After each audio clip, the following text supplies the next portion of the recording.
चला मित्रांनो, आजचा आपला विषय आहे रक्षाबंधन. बंधन प्रेमाचे, विश्वासाचे.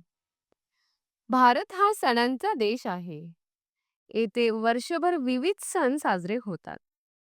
परंतु काही सण असे असतात जे फक्त आनंदाचे नव्हे, तर नात्यांच्या प्रेमाचे आणि विश्वासाचे प्रतीक असतात.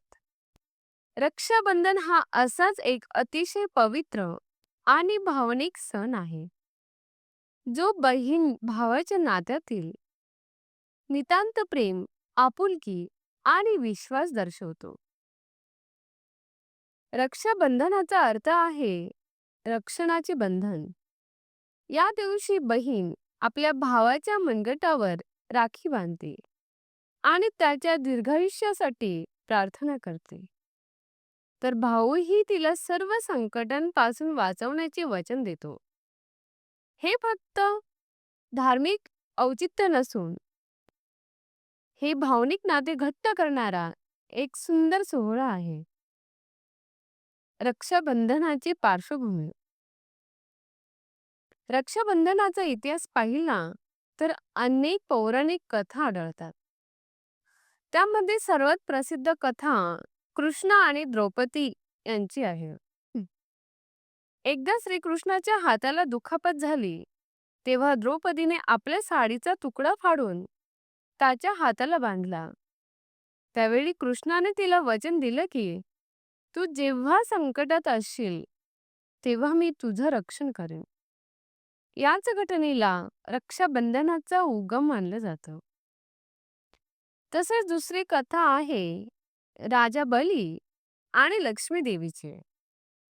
भगवान विष्णू बलीच्या घरी वामन रूपात वावरत होते. लक्ष्मी देवीने बलीला राखी बांधली आणि तो तिचा भाऊ झाला.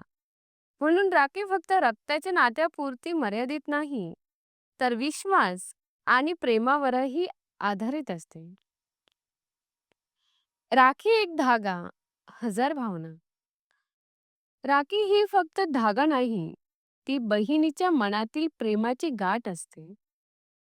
जेव्हा ती भाऊच्या मनगटावर राखी बांधते, तेव्हा तिच्या डोळ्यात असते सुरक्षिततेची आशा आणि भावाच्या मनात असतो तिला कोणत्याही संकटापासून वाचवण्याचा निर्धार.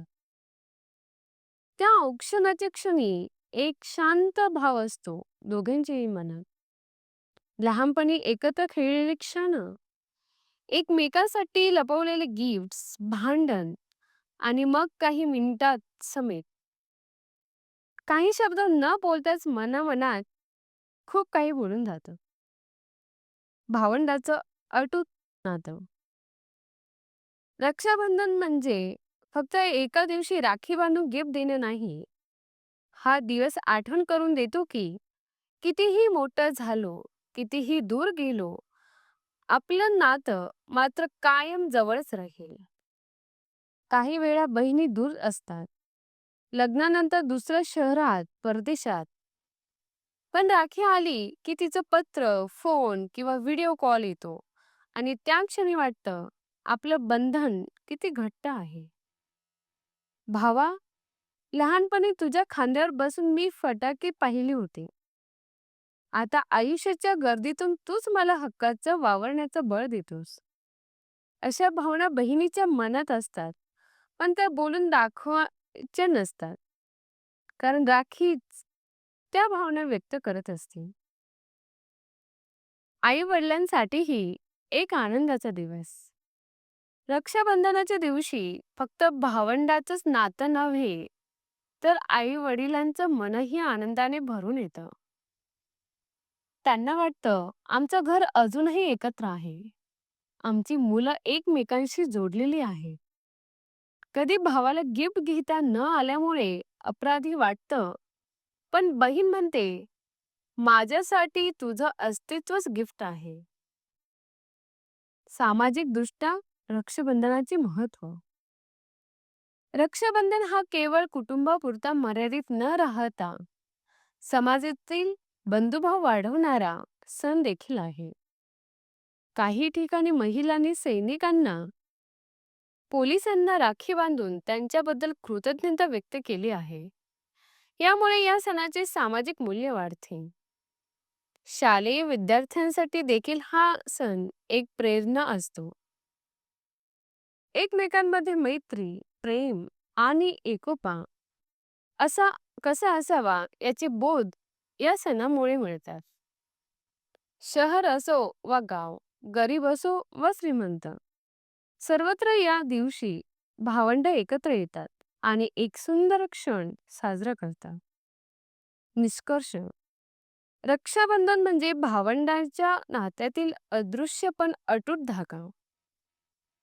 तो धागा नुसता हातात बांधलेला नसतो, तो हृदयात गुंफलेला असतो.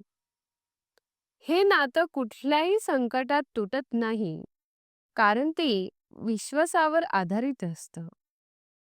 भावा, मी फक्त राखी नाही बांधत, मी तुला माझा विश्वास, माझं बालपण आणि माझं हक्काचं नातं देऊन जाते.